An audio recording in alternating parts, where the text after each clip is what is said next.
তোমাদের রানী ধারাবাহিকের আজকের পর্বে যা ঘটবে।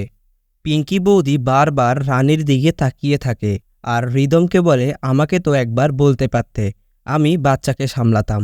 হুট করে একজন বাহিরের মানুষকে বাড়িতে নিয়ে এলে কেন? তখন পিঙ্কি বৌদি রানীর মুখ দেখতে চায়। রানী অনেক ভয় পেয়ে যায়। তখন রানী বলে, আমি এক কথা বারবার বলতে পারবো না। এই বলে রানী চলে যেতে ধরে। তখন হৃতম রানীকে আটকায় আর পিঙ্কি বৌদিকে বলে, বৌদিদি, কিছুদিনের তো ব্যাপার।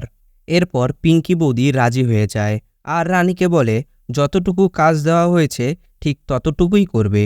এরপর পিঙ্কি বৌদি সেখান থেকে চলে যায়। এদিকে আনিসা পিকলুর টাকা রেডি করে।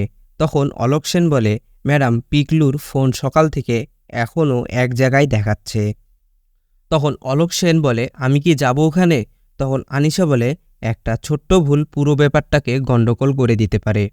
একবার যদি লাইভে এসে সব কিছু বলে দেয় তখন আমি শেষ। ওর টাকা দরকার, ওর টাকা পেলেই চুপ থাকবে। তখন অলোক সেন বলে, তাহলে কি এতগুলো টাকা ওকে দিয়ে দিবেন? আপনি কাল যখন ওখানে যাবেন, কাল আমরা ওর খেলাটা শেষ করে দেই। তখন আনিশা বলে, ঠিক এটাই আমি তোমাকে বলতে চাচ্ছি, তুমি আজ কিছুই করবে না, যা করার কাল করবে। এদিকে রানী দুনির সঙ্গে কথা বলার জন্য ছটফট করতে থাকে। তখন দেবু রানীকে নিষেধ করে। তখন রানী বলে, আমাকে দুনির সাথে দেখা করতেই হবে। এরপর রানী পিকলুকে ফোন করে আর বলে, কাল আনিসা কোথাও আসতে বলতে হবে। তখন পিকলু বলে, রানী, তুমি আমার একটা ভিডিও বানিয়ে নাও। কাল কিন্তু আনিসা ওখানে একা আসবে না, ওর সাথে ওর গুন্ডারা ঠিকই আসবে। যদি আমার কিছু হয়ে যায় তাহলে ভিডিওটা তুমি দুর্জয়কে দেখাতে পারবে।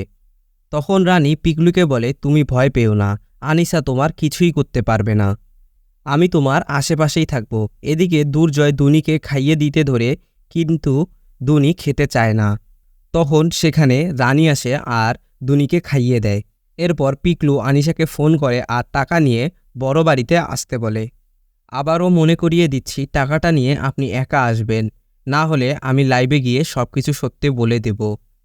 এই বলে পিকলু ফোন রেখে দেয়। তখন আনিসা বলে, পিকলু, এতগুলো কথা এত কনফিডেন্স নিয়ে বলো কি করে?